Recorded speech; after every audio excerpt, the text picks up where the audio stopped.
इसी चीज से बीजेपी का दोगलापन पता चलता है। जैसी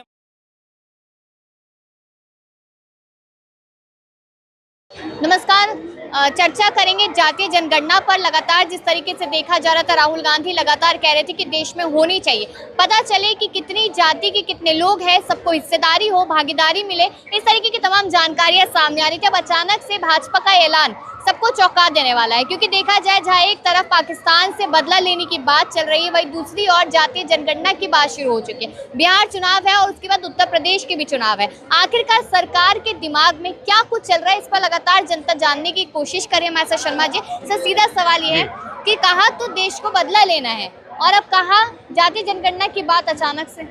देखिए जी, आज ये इन्होंने जातिगत जनगणना की जो बात करी है, उस बात से इन्होंने बड़े ज़बरदस्त मास्टर स्ट्रोक खेले हैं।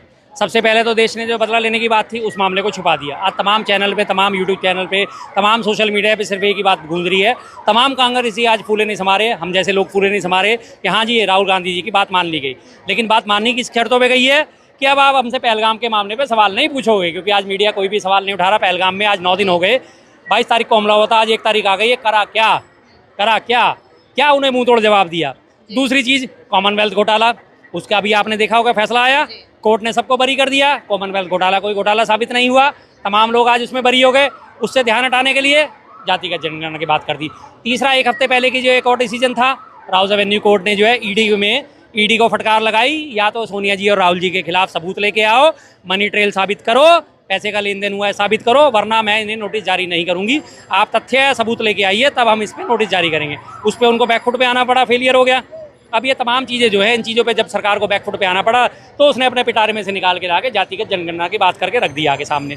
आज हम सारे के सारे झूमे घूम रहे हैं। हाँ, बहुत बढ़िया बात बोले। हालांकि ये बात होनी चाहिए थी, लेकिन इस चीज़ के पीछे जो फेलियर छुपाया जा रहा है, उस पर भी तो गौर करिए। क्रोनोलॉजी समझिए, टाइमिंग समझिए, ये टाइमिंग क्या टाइमिंग है। आज 9 दिन हो गए, देश चाह रहा है कि हाँ, पहलगाम के हमले का क्या बदला लिया, लेकिन उसे मिल क्या रहा है, हमने जातिगत जनगणना लागू कर दी। अब इसी चीज़ से बीजेपी का दोगलापन पता चलता है। जैसे ही हमला हुआ था, सबसे पहले उन्होंने क्या पोस्टर जारी करा, जाति नहीं धर्म पूछकर गोली मारी गई थी, और आज 9 दिन बाद तुम ही उसी औकात पे आ गए। अब जाति हमला हुआ था, सबसे पहले उन्होंने क्या पोस्टर जारी करा, जाति नहीं धर्म पूछकर गोली मारी गई थी, और आज 9 दिन बाद तुम ही उसी औकात पे आ गए। अब जाति पूछोगे पूरे देश की, अब हम तुम्हें क्या कहें। इसीलिए कहा जाता है कि जो आसमान की तरफ मुंह करके थूकता है, थूक उसके मुंह पे ही आगे गिरता है। और हमारे इसमें नितिन गडकरी साहब, उन्होंने क्या कहा था, जो करेगा जातिगत जनगणना की बात, उसे पढ़नी चाहिए लात। अब कौन से किस को लात मारे साहब, बताओ तो सही। गडकरी साहब आपको, या आपके सर्वे सर्वाओं को, या किसको? उसके बाद हमारे योगी जी है, यूपी में विधानसभा में उन्होंने भाषण क्या दिया, कायर और क्रूर ही करते हैं जाति की बात, कायर और क्रूर ही करते हैं। अब हम आपको कायर और क्रूर भी ठहरा दें। अनुराग ठाकुर, जो पिछले लोकसभा सत्र में राहुल गांधी जी से सवाल कर रहा था, हाँ जी, जिसको अपनी जाति का पता नहीं, वो हमसे जाति पूछ रहा है, आज वो अनुराग ठाकुर उसके मुंह से बोलने फूटे पड़ रहे। वो बेचारा, अरे मोदी जी का मास्टर स्ट्रोक, मोदी जी ने बहुत बढ़िया काम करा है, मोदी जी ने शानदार काम करा है, आज वो इस हालत में करा। लेकिन अंदर वो बैठा बेचारा रो रहा है, क्योंकि अब जातिगत जनगणना वाले जो है उसके घर पे भी पहुंचेंगे और उससे सवाल पूछेंगे, भाई आपका नाम अनुराग ठाकुर, पिताजी का नाम प्रेम कुमार धूमल।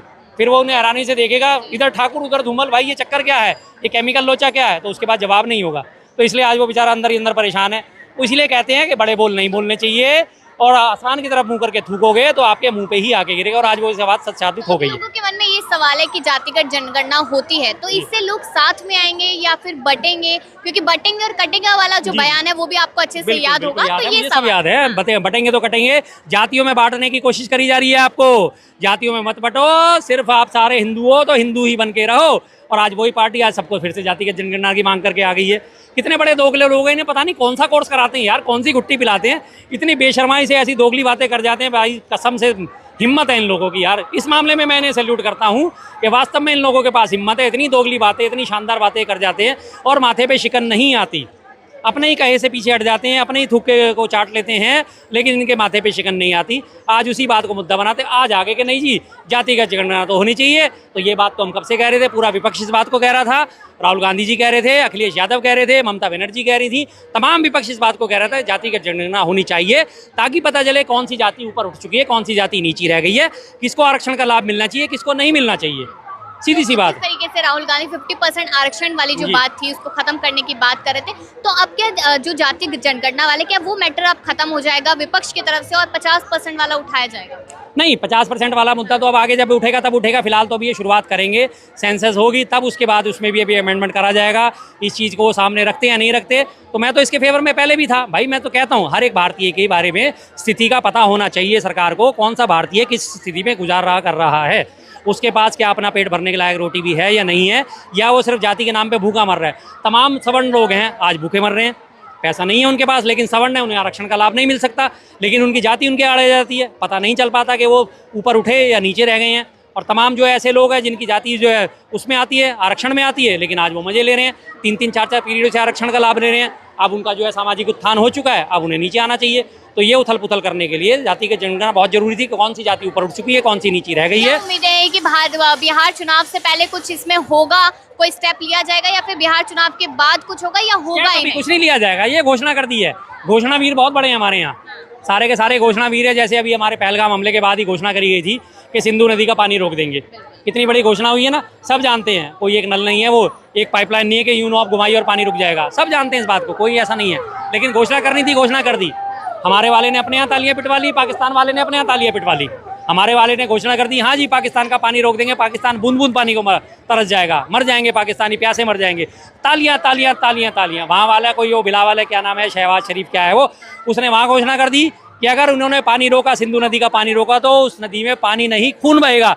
लेकिन उनका मतलब हमारे लिए का, वहाँ पाकिस्तान में तालियां बज गई दबादब दबादब। दोनों ने अपनी अपनी राजनीतिक दुकान चला ली, दोनों खुश, जनता वहीं की वहीं है। लेकिन बिहार चुनाव की अगर मैं चर्चा करूं, नवंबर में लगभग चुनाव होने वाले, उसकी रणनीति की अगर मैं बात करूं, तो क्या लगता है कि ये रणनीति के तौर पे ये फैसला यानी कि लिया गया है भाजपा की तरफ से? बिल्कुल बिल्कुल, उसी रणनीति को अमल में सबसे पहले तो उन्होंने, पहलगाम हमला हुआ 22 तारीख को, मोदी जी 24 तारीख को रैली करने पहुंच गए थे ना बिहार में। इसी बात से अंदाजा लग सकता है कि वो चुनावों के लिए कितने सीरियस हैं और देश के लिए कितने सीरियस हैं। चुनाव उनकी रग रग में बसा हुआ है, उन्हें हर टाइम चुनाव चाहिए। जब पंजाब में चुनाव आए थे तो उससे पहले उन्होंने किसान कानून वापस ले लिए थे। उससे पहले 1 साल से किसान बैठे हुए थे बॉर्डर पे, उनको रोकने के लिए पूरी फोर्स लगा रखी थी, लंबी लंबी कीड़े गाड़ रखी थी, लेकिन वो फोर्स और वो कीड़े जो है बॉर्डर पे